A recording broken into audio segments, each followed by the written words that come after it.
Hi, my name is Savannah, and today I'm going to be sharing with you my bold story. So, for as long as I can remember, ever since I was really little, I was bullied all throughout childhood and growing up all the way through high school and college.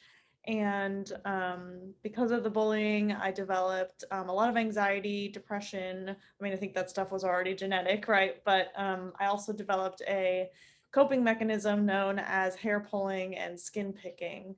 And so for many years, I've picked up my skin, pulled out my eyebrows and eyelashes in order to cope with all of the negative emotions and stress of being bullied as a child and then again in high school.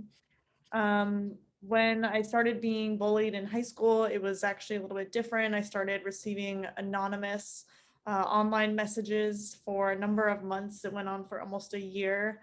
And at this point in time, it really tore down my self esteem, my self image, and really did a number on my mental health. I lost all of the friends that I had because I blamed it on them. I thought they must be the perpetrators. And it all kind of came to a head when I received a letter, written physical letter to my house with some threats about having footage of me naked on camera and how it was going to be shared um, publicly online, and sort of was like bragging, saying like, I got you. And after that, my dad figured out how to sue the blog site in small claims court in order to get the information of the perpetrator, which we then found out was actually a relative of mine, an uncle, instead of, a fellow peer, an 18-year-old girl.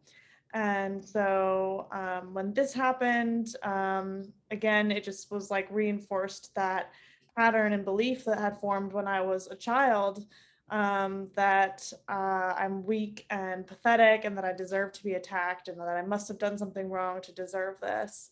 And so this was a pattern that just played out for so long in my life and really wreaked a lot of havoc.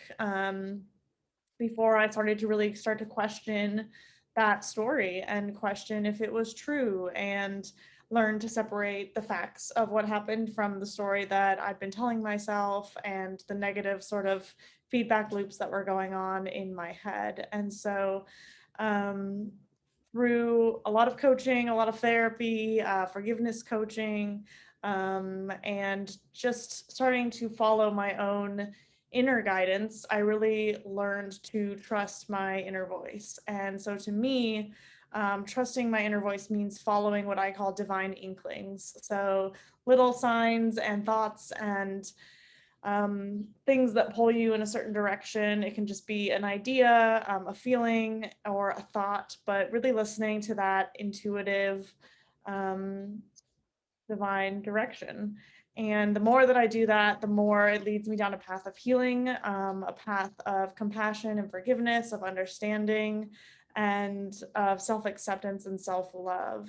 And it's led me to a really neat place in my career where I'm working with people to help heal their soul wound and the wound that developed for them when they were in childhood, and also translate that into a photograph or a video that they can keep forever. And so it's become a huge part of what I do. And every day I'm learning more about how to love myself and be gentle with myself and heal that inner part of me that was telling itself this false story for so long. So um, yeah, that's sort of how I've come to trust my own inner voice and learn to reflect my truth out to the world.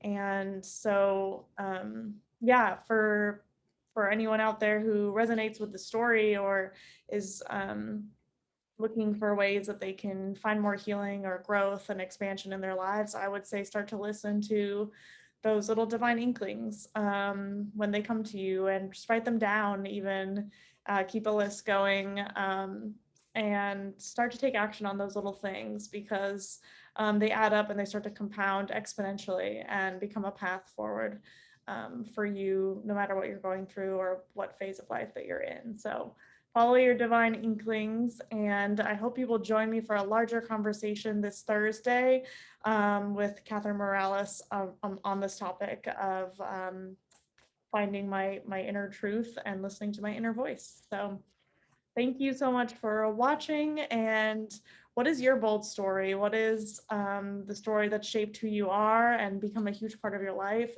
and taught you the life lessons that you need to learn and shown you your path? What is that for you? And is it something that you would be willing to step into the courage and vulnerability it would take to share that with the world? So I invite you to consider sharing your bold story. All right, thank you.